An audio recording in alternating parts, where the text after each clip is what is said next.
and he's a youth icon, Dr. Kalam. One time, in one of the famous universities in India, IIT, BHU, Varanasi, there was a special program where about a few thousand students had assembled, and on the stage they had kept 6 chairs, and the middle chair was a big one, special one, like a royal one. So that was meant for this great scientist, the youth icon, who has millions of followers. So when he came up to stage, he saw some people sitting on those chairs, and he also sat in one of the placard. They're supposed to sit here. He said, no, that's for you. He said, they both were competing, and the competition was applauded by the students. Everybody clapped hands, standing ovation for a long time. Some students had tears in their eyes. Both are very exalted personalities, and they are not competing for the chair. They are competing to give the chair to the other person. And finally, guess what happened? The middle chair was taken out. And all chairs are uniformly put. So everybody sat in those chairs. So this is a silent gesture of humility where that special guest had not even started speaking a word. Without a word, that small gesture made such a big difference, you see. In my ISKCON society, where I am a celibate monk for the last 3 decades, there was one monk, very senior monk. He was traveling with Srila Prabhupada. In one of the flights, when people were to get down, so Prabhupada walked ahead and he immediately wanted to follow him. So he was sort of pushing himself through. And one old lady wanted to go, wanted to join the aisles, in the flight. She saw him sort of pushing through and going. She looked at him and said, "Are you a monk?" She asked him. And he says, "I heard this word of this lady 4 decades ago, but it is still ringing in my ears. Are you a monk?" So she didn't say you are arrogant, you are not humble or anything. She just asked him, "Are you a monk?" Which means if we actually want to be great, we become great by being humble. A tree laden with fruits always bends down, and a tree which has no fruits stands erect. There is a tree called Ashoka tree, which stands erect, it has no fruits, and it gives very little shelter. Only leaves are only this much only, short leaves. So it cannot give shelter, it has no fruits. The only qualification he has is very proud, like this. On the other hand, you can see trees like mango tree, it produces a lot of mangoes. By dint of the weight of the fruits, it bows down like this. So, if we also possess good qualities, it should be manifested externally in the form of humility. So now what is humility as per your understanding? Any of you here would like to share with me, what do you think is humility? Because I'm speaking on the topic of humility, I want to be sure that it is well understood, isn't it? And I gave you a couple of examples so that we can get a clue about what it is. Yeah? Being honest about who we really are. Being honest about who we really are. Beautiful. That is very mystical answer. So you can also say who we really are, and then we can understand how to be honest. You can say a little more about that. Well, arrogant people generally think of themselves as very great in comparison to others. Yeah, correct. He says the arrogant people consider themselves great in comparison to others. They think I'm better than others. I am the most knowledgeable and best informed. They think like that. This reminds me of a story from South India. One very great debater who had debated people in all 4 directions, north, east, west, south, and he had conquered hundreds of other debaters. He came on the back of an elephant to a village, and he said, If there is anyone who can debate with me, come in front of me. And all the learned people of that village hid themselves. Nobody wanted to come out because they thought we will be humiliated if we come in front of him. But there was one small child. Let us see, how old are you yourself? How many? 9. That boy was a little smaller than this boy. He was 5. He was just 5 or 6. Almost like him, isn't it? So that boy came in the front. He was playing with his friends.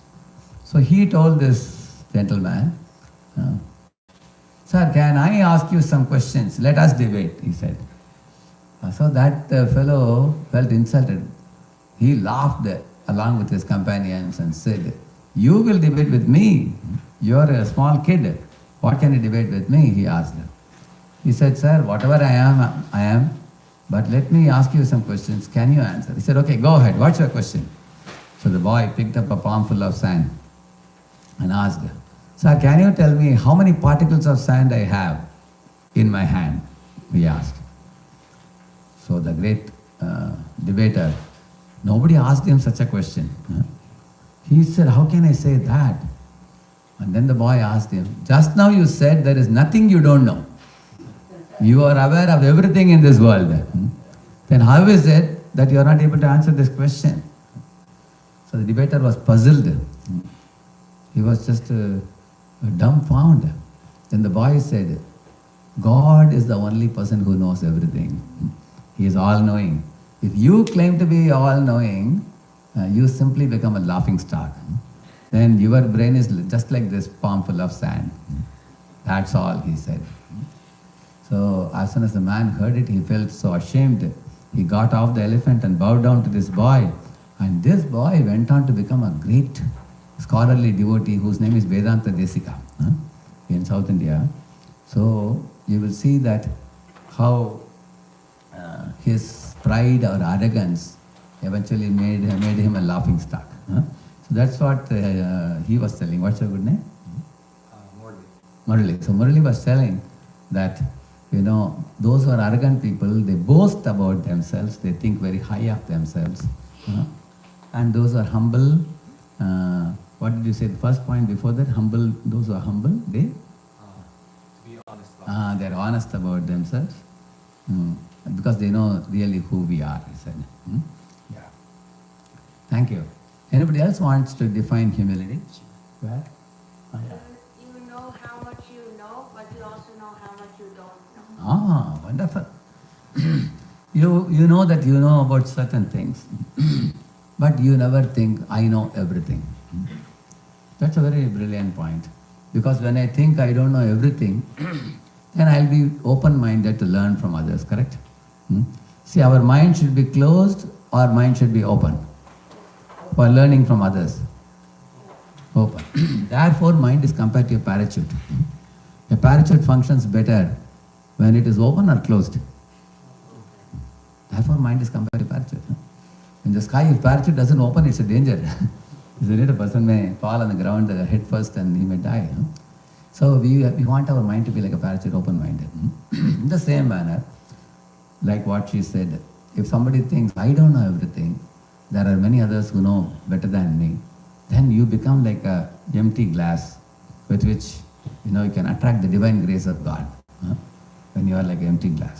Imagine instead of holding the glass like this, I hold it like this. Can grace come in? Grace will just flow outside. But when I have an empty vessel, then it can be filled up with the grace of God. So, therefore it is said, only the humble and meek can inherit the kingdom of God, it is said. You see, in Jerusalem, I heard that my spiritual master once said that in Jerusalem there is an eye of the needle gate. If one has to go through that gate, it's a very small gate. First you get down and you send the camel inside like this. Then you also have to go like this. You have to go through the hole like this. It's called eye of the needle gate.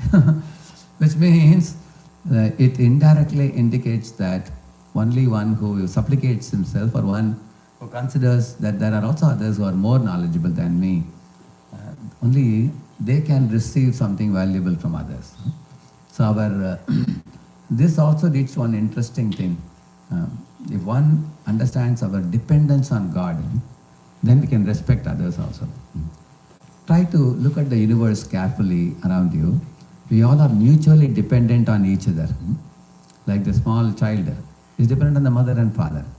And after the child grows up to 30 or 40 years of age, then the parents become dependent on the child. This is symbiotic, correct? Isn't it? Similarly, we depend on the plants for oxygen. And the plants depend on us for carbon dioxide. You will see that. Similarly, you go to a hotel and you eat. You depend on those fellows to serve you food. And they depend on you for their wages. So that's a mutual dependence. Go to a school. The children need education. They depend on the teachers for education. And the teacher's salary comes from the payment made by the children's parents.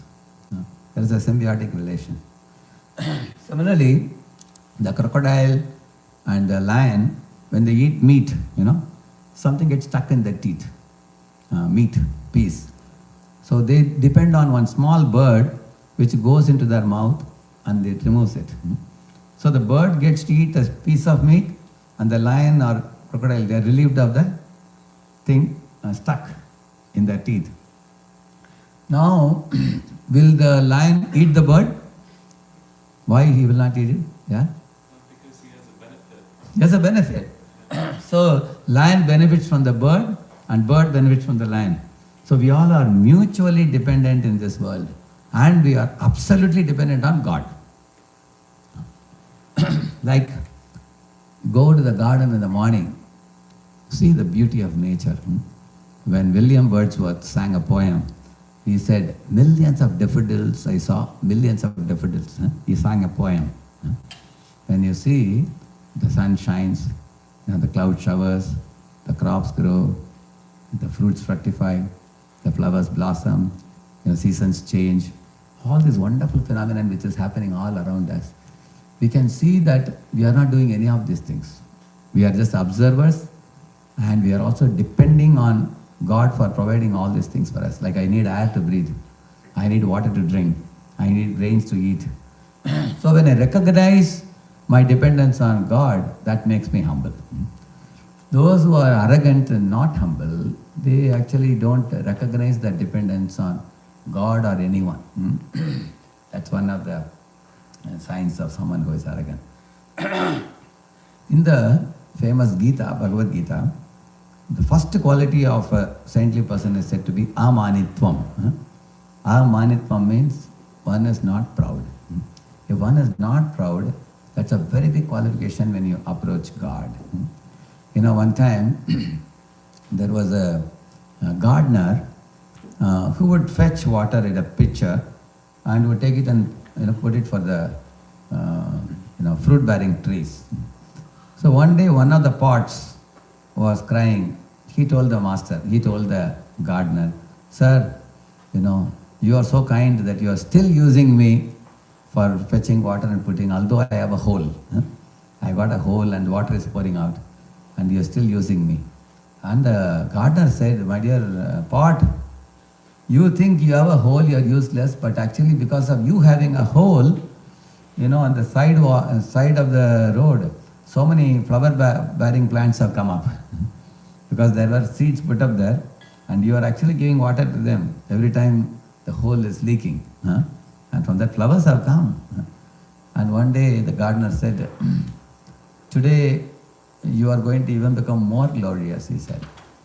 So he took those flowers and put it into that pot which was having a hole, and designed very nicely, colorfully around the pot. Some designs he made over the pot, painted. And then kept it in front of God. And the pot was so happy. I thought I am unqualified and I am useless, and he made me so useful. He has used me for offering to God, he thought. In this way, by our humility, we can attract grace. In one statement, in my school days, I read in Matthews, the exalted are humbled, the humble are exalted. It is said. That means those who humble themselves, they become very exalted. They are brought up by God. And those who are very boastful, They are humbled by God, it is said. So in this way, we understand now the nature of the humility that we are talking about. But how do we practically see it in corporate life? Say some of you may be working, some of you are students, isn't it? In corporate life, if you are humble, you are willing to take suggestions even from your subordinates. Say I happen to be a team lead, for example. I have a dozen people with me. If one of them says, sir, I have an idea, I won't dismiss him saying that, hey, you have a better idea than my idea, isn't it? I think it's a sign of your insubordination or rebellion. If I say like that, then I block the opportunity for learning something new, isn't it? So, on the other hand, if I can be open, one true story I'll tell you, in the corporate circles. There was one boy who joined the company, Honda company, and within the first week, he asked a simple question. Why in Honda vehicles you are using water-cooled engines? That is increasing the heat of that's increasing the weight of the machine. Why don't you use air-cooled engines, he said. So then his friends told him, better you tell the boss. So he submitted a file to the boss, how air-cooled engines are more beneficial and it will save the money and everything. And the boss said, I am working in this company 15 years and you are just joining a week ago. You are a tiny tot. You are giving me suggestions. So he dismissed him from the job. Can you imagine? He was removed from the job. And the boy went on search of truth. He went to Varanasi. He was roaming in some of the Buddhist monasteries. This boy was searching the truth. Then later on, Mr. Honda came to know that this boy was removed. He was an intelligent boy. So he asked the head of the department, why did you dismiss him? Then he got the file. When he went through the file, he realized what he said was indeed true. Then immediately the Honda company changed from water-cooled engines to air-cooled engines, and the boy was called back. He was given some big prize, like 1 crore rupees or something. Some prize was given to him. He was given a very big position in the company. He became boss of his boss. And the same person later on went on to...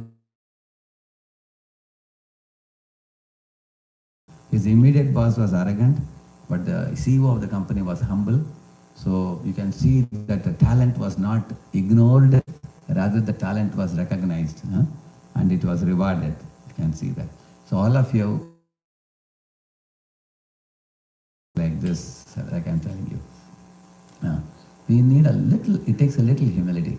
When we have that humility, in conflicting situations, we can be silent. Sometimes silence is a better weapon than shouting also.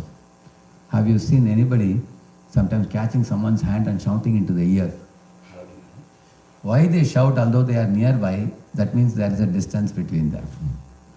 There is a heart distance. Although the physical distance is less, heart distance is more. Therefore, they have to yell at somebody. One's wife brought a glass of water to the husband. Both of them were on their mobile. They're talking like this.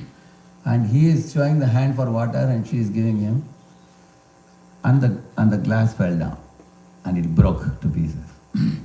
And after they finished the talk, they cut the line and the husband started shouting at the wife, why did you put it on the ground and break it? She said, I didn't put it on the ground, you didn't hold it, she said. And they both were quarreling for 2 hours, although the glass was only $2. Isn't it? Whenever there is a collision, if relationships are more important for you, then it is better for you to bend down in relationships. When I was a small boy like this, our teacher taught us one story. There was a thin bridge in which only one person can walk. So 2 goats came like this. And this goat said, urgent, urgent, he said. This goat said, super urgent, he said. Then both of them fought like this. Then they both fell into the river. On the other hand, when the 2 goats came, one of them said urgent, one said super urgent. So one of them was ready to sit down, the other walked over him and went, and they both went their way and they could do and accomplish their work or whatever. In our life, are we ready to bend ourselves a little bit? No? Are we willing to bend? Are we stiff? Are we like a glass bottle or like a Bisleri bottle? Is there a Bisleri bottle here? You've seen glass bottle, right? Glass bottle is brittle, isn't it? It breaks. Bisleri bottle is like that. It's a polyvinyl bottle. You can bend it. So, of course, this is soft bottle also. Yeah. So, should we be like a brittle bottle or a bendable bottle? Huh? Bendable. Yeah. So, if I can bend, I can mend the relationships. If I cannot bend, we will only break. We will make wall around ourselves. So then that becomes a recipe for breaking relationships. Correct, no? Therefore, when it comes to corporate situation or when it comes to family situation, it is good for us to be willing to admit our mistakes and even say sorry to somebody. So if we are willing for that, we can have healthy relationships with many when we have people around us.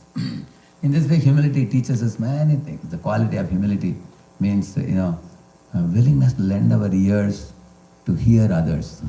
Otherwise, why did God give us 2 ears and 1 mouth? So that we can hear well and speak, isn't it? Why did God create 32 teeth and 1 tongue? Because tongue is soft and humble. It can survive with the 32 dangerous fellows around. Isn't it? So, but imagine if tongue were to be arrogant, you'll be bitten by all the fellows together. Correct, no? So we have to learn from God's creation. We should be like the tongue, smoothly able to adjust with all kinds of difficult nuts, tough nut people in this world. And how do we deal with different people differently? But humility is a very good quality. Now I am very sure some of you in your own mind may be thinking, this fellow is very one-sided. He always says, you have to be humble, you have to be humble. But the world is so unreasonable around us. People are cheating, people are looting, people are dominating. How can we be humble? Therefore, it is said we have to learn the quality of assertiveness. Assertiveness means you allow others to have their rights and you are allowed to have your rights. Aggressiveness means, I may break somebody else's tooth. Passive means I let others break my tooth. And assertive means you keep your tooth, I keep my tooth. Correct, no? So, there was a great saint called Narada. And one day, when he was in the forest, one snake came to him and became attracted by the saintly association. Snake said, I also want to chant Hare Krishna. I also want to become a devotee, he said. Narada thought, you are very enthusiastic. Okay, go ahead. Chant Hare Krishna and be happy. The snake started chanting Hare Krishna. So when he went to the village, seeing the humble disposition of the snake, the boy started pelting stones at the snake. And all over his body there were bruises. And next day the snake came crying to Narada, saint, and told him, sir, you told me to be humble. Look at my situation. People have hit me so hard. Narada said, okay, now we will repair your body, don't worry. We'll put some medicinal herbs and make you all right. But next time you go to the village, I told you not to bite anyone, but you can definitely hiss, he said. So when he went to the village and boys came to pelt stones, whether he did, and boys ran away. But he didn't bite anyone. This is called assertive behavior. Assertive means you don't harm others, you don't get harmed. Similarly, you don't cheat others, you don't get cheated. But you are allowed to be assertive. In the name of humility, let someone not abuse your humility. Take undue advantage of your humility. You become vulnerable to someone and they dominate you. We don't want that. We can be assertive in our dealing with others. So in this way, now I am coming to the concluding point. How we are going to cultivate humility in our real life. What are some other ways? Some of you may have a question. So one point already I told you in the talk. In conflicting situations, sometimes it is better to be silent than being argumentative. So let us learn to cultivate silence if we want to preserve relationships. I heard a real life story. One guru had one couple who was disabled. This couple used to have tussles at home. So Guru told the husband, whenever you have a tussle with your wife, immediately take the bead bag and chant. He told him. So one morning the husband went to the kitchen and started to quarrel. And the wife was having a spoon in her hand and cooking. She said, see, you always come to quarrel when I am in the kitchen because I can't speak to you. And you can dominate me. She told, once I finish my work in the kitchen, I'll come back and answer every one of your questions. So they both were having a tussle.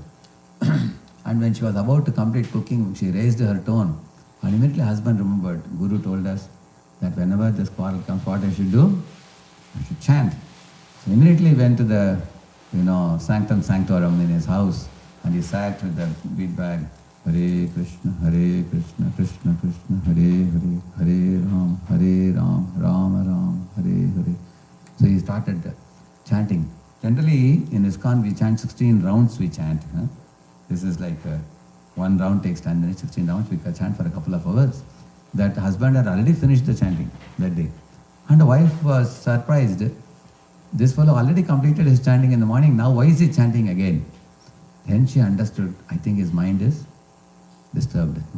Maybe I raised my tone too much. Then she started looking at him sympathetically. Then she took her bead bag and sat by the side and she also started chanting. In this way, their angry start was appeased by spiritual shelter. So this is a secret. Whenever you are seen to be performing a devotional act, many people who look at you feel sympathy for you. Whenever you are seen to be raising hand, opening mouth and yelling at people, people become angry on you. So you want people to see you with the eye of sympathy, or you want people to see you with the eye of protest? What do you think? How many of you would like to be seen by others with an eye of love and eye of sympathy? Yeah? This is a secret, spiritual shelter. Meditation, silence, chanting, and also humble disposition. This can very easily attract people's compassion towards us. So, and also in our daily life, what we can do some services which are menial services. For example, sweeping the floor, doing some gardening, serving the devotees, distribute some prasadam. In this way, different things we can do, some of the simple services. In my school days, I heard one story of one proud Pharisee and a poor publican. I heard the story. This proud Pharisee went in front of God and told him, "Oh God, every month I give you $1,000. And I have been giving $1,000 for the last 5 years. And I am not like that." He showed behind and said, "They're like that poor publican, who just gives you $1 a month. I am not like that fellow." In this way, he was continuously boasting about his greatness, about his charity. And then he with a raised nose like anti-aircraft gun, he walked out of the church. He went out. And then the poor publican, he was even feeling shy to come in the front. He was standing behind. He was striking his breast and saying, he put his head down and he said, "Oh God, I am a great sinner. I have no qualification. I am insignificant. Yet you are so kind that you have accepted me. I have come to kneel in front of you." So one time when Jesus was telling us this story, he was telling that 2 people prayed in the church, only one's prayer was heard. And whose prayer was heard? The poor publican, he said. So these are some practical lessons from which we can learn in our life how to be humble. And humility is a very great qualification both in material life and spiritual life. It's going to attract a lot of support for you, sympathy for you, and help for you, success for you in your life.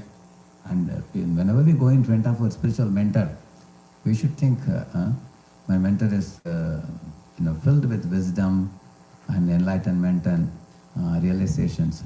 And I am just a tiny student in every field. Say you are learning sports, or you are learning music, you are learning language, anything. If you have reverence for the mentor, then you become a proper receptacle to attract the talent from the mentor. Thank you.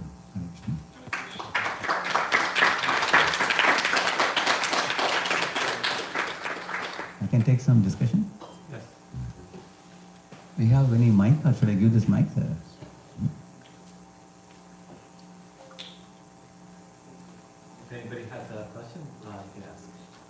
You have 5 minutes.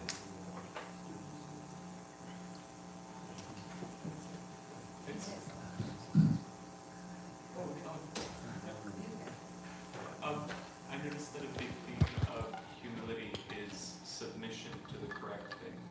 Correct. Is this correct? Oh yes, humility is also submission and submissiveness. Also, it's also alignment with the Supreme. When we are aligned with the Supreme, one time I met one very senior spiritual leader in ISKCON. I asked him, is humility a cultivable quality or it is an inborn quality? I asked him. Because in my observation, some people are soft-natured and some people are strong-natured. You all agree? Correct? So I thought the strong fellows will never change. They are going to be what they are. I thought like that. So I asked him, is it a cultivable quality? He said, yeah, it's cultivable quality. He said, it's easy. You can cultivate, he said. Then I asked him, how? How do we do that? So then he said, he told a story of one great king called Akbar, and he had a minister called Birbal, you know. This Akbar one day took his chalk and he drew a line on a blackboard. And then he told all his ministers, can any of you make this line smaller? He asked. Then many ministers said, yeah, we can make it small. They came to rub the line. He said, no, without rubbing. Without rubbing, you have to make this line small. Then all the ministers said, how can anybody make this line small without rubbing? You have drawn it like this. Then his intelligent minister came, Birbal. Birbal said, yes, I can make it small without touching it. He said, how? He took the chalk and drew another line bigger than this, double the size. He marked it. Now it has become small, he said. So Akbar liked the idea. So this senior spiritual mentor told me, how do you become humble if you understand God to be the bigger line and yourself to be a smaller line? To the degree you know God's greatness, to that degree you become humble. And to the degree we think, I am very important, I am very knowledgeable, I was the first one to do this, you know, without me these things will collapse, we cannot go on. I am indispensable and nobody can do it as nicely as I have done it. These kind of ideas make us actually put ourselves as the pivot of the universe. And we think everything should revolve around me and everyone should be at my beck and call. You know, we think like that. And that is what makes us arrogant, and then, you know, then the submission cannot come. But when we know God's greatness, how wonderful He is, how great He is, how small we are, then the submission and alignment with the Supreme can come. Thank you. Anybody else? Yes. You need the mic, you can speak loudly. When we're at a job, how do we maintain humility at the same time be assertive with seniors? Yeah. Actually, if you have seniors in the job, you can, over a period of, say, you work for 4 to 5 years, for example, with a senior, the seniors have certain expectations from you. One is the job expectation, you have to complete the job on time, that's one thing. But they also expect that you are submissive to listen to their good, they have many plans they want to share with you many times. We want to do this, we want to do that, we want to achieve this, we want to achieve that. So are you eager to listen to them, or you are on your own, they think? And how much you align with what they have told you to do, and how much you do something on your own which is not in alignment with them, they see those things. And whenever they see, sometimes there is a, different direction the subordinate is taking, some strain comes between the superior and the subordinate. Especially in 5 situations, the tussle comes. I'll tell you 5 situations. IFCEO. Easy to remember. How do you remember? If CEO, if I am a CEO, you can think like that. IFCEO. I means when a subordinate insults the superior, or when a subordinate frustrates the superior by not keeping the deadline. And if a subordinate is not coming under the control of the superior. Like for example, my superior is telling me do this. I go and take shelter of somebody else and say that you can't do anything with me. You can't expect this. Then I'm not coming under the control. Then when I don't fulfill the expectation of the superior. And when I discard the opinion of the superior, that's O. So for example, my boss is telling me, this is my opinion. And what I should immediately say, Wonderful. Thank you. Your ideas are very wonderful. Because let him have his ideas. What's the problem? Huh? Everybody has their idea, correct, no? So we don't have to deny it, opinion. But later on another day, when the boss is having a cool mind, we can suggest that there is also another idea I thought I can share with you. If you approve it, if you like it, you can do it. Then that fellow may take that idea. But at the spur of the moment, if I say, sorry sir, your idea is only 80% right, and I have a better idea which is 120% right, then the boss thinks you are rebellious. But you are doing the same thing but at another occasion. So each of the item can be understood like this, like expectation. Like say, the boss has given you 5 things to do. Now he is bringing a 6th thing, and you cannot do it. Now sometimes what happens, the subordinate collapses. Subordinate says, sir, you already given me 5 things. What do you think I am? I am also a human being. You want to destroy me? Like that some people ask. Then the relationship becomes very strained. Instead, what you can say, sir, you want me to do one more thing? So here are the 5 things I am doing. Can you please replace one of them with the 6th one? Instead of, I think the 6th one seems to be very important for you. So you can cancel one of the 5 items and put it. Then you will think and say, okay, you just do the 5. Correct? No? So how we say what we say? How you say what you say while dealing with the boss? Sometimes we all think in this world, boss is very bad because boss is controlling me, but boss is also not independent.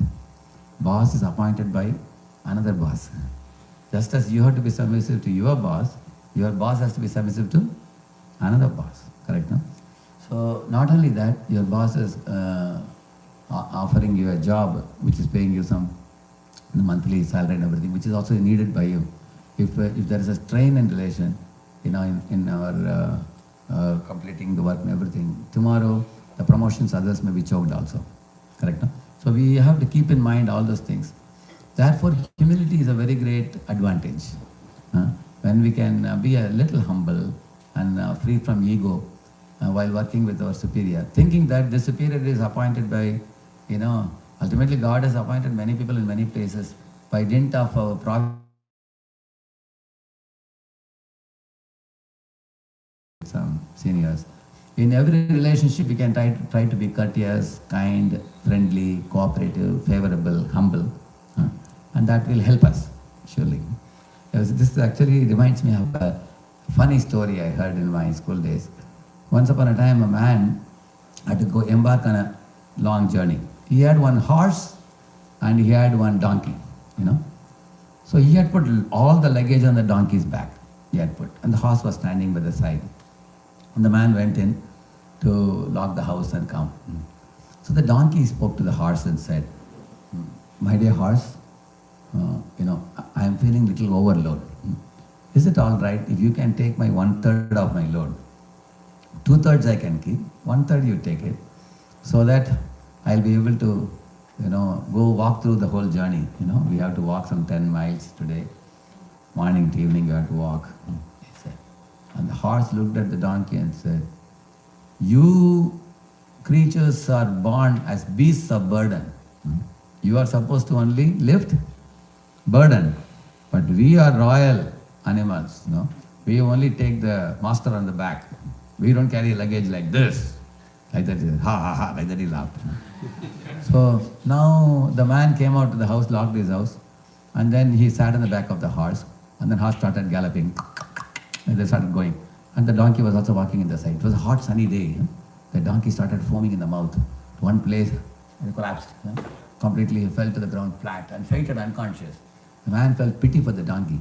So he took all the luggage and put it on the back of the horse. And he put the donkey on the top of it. And he also sat on the top. Now the horse was feeling so much burden. Now the horse thought it in his mind, see, I think I could have agreed to the proposal of the donkey before. Sometimes we all will see, sometimes with one tussle we had with somebody, that whole burden comes to us. Because of not being humble in that situation. They will say that you said one word, therefore I hand over the whole. They will give some glib excuse by which, although they can do, they will not do. Because the relationship has become a bit strained. Does it make sense what I am saying? Yeah. So that is the reason we are talking about humility in material life, spiritual life. In both lives, it's very helpful. Mhm. Yeah. At the same time, in the office situation, for example, if you show your speed, say what you can, like my boss used to give me a job which is done in 1 week, and I will do it in 6 days. I will do it, and he would be very happy. Actually, I did the work in 3 days only, but I will give him the 6th day only. I'll give him, because other 2 days I need to keep time for myself also. I want to do little reading and other things, preparation, everything. I will do it. But if I show him my real speed, instead of 6 days, I tell him that I can finish in 3 days. Then next assignment, he will tell me a 7-day job to be done in 3 days only. So we need some amount of shrewdness also, correct? Not to get exploited, correct? No? Yeah. At the same time, instead of doing in 7 days, if you do in 6 days, you will be considered above mediocre.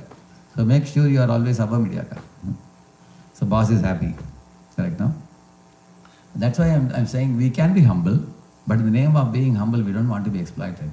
Now, as you rightly asked the question about in the contemporary times, we can't afford to get exploited. The world outside is very challenging and very dangerous nowadays. We have to have the inner cool and the inner inner anchoring through the spiritual practice. Like you all are coming here, you chant Hare Krishna, you read Bhagavad Gita, you become more wiser by hearing from many saintly people who come here. So you increase your inner strength, and the more you identify with your soul and soul's relation with God, you can completely insulate yourself from the external onslaughts. The outside world throws a lot of challenges at us, but we can maintain our cool head. Like Bernard Shaw. Bernard Shaw, there was a very famous leader. One day he wanted to go through a small gate. Another man was coming. And that man told Bernard Shaw, "I don't give way for fools," he said. And Bernard Shaw smiled and said, "But I give," and he moved aside. I don't know whether the man understood what he said. But Bernard Shaw always maintained a very cool head. He didn't bother about it. So we don't have to too much get agitated by others' words. If we are having inner anchoring in God's lotus feet, in God's association, by this kind of such a beautiful kirtan in the beginning we heard. Such nice kirtan, and meditation, and reading Gita, coming weekly to have the like-minded people come together. So you all are very nicely situated. All right?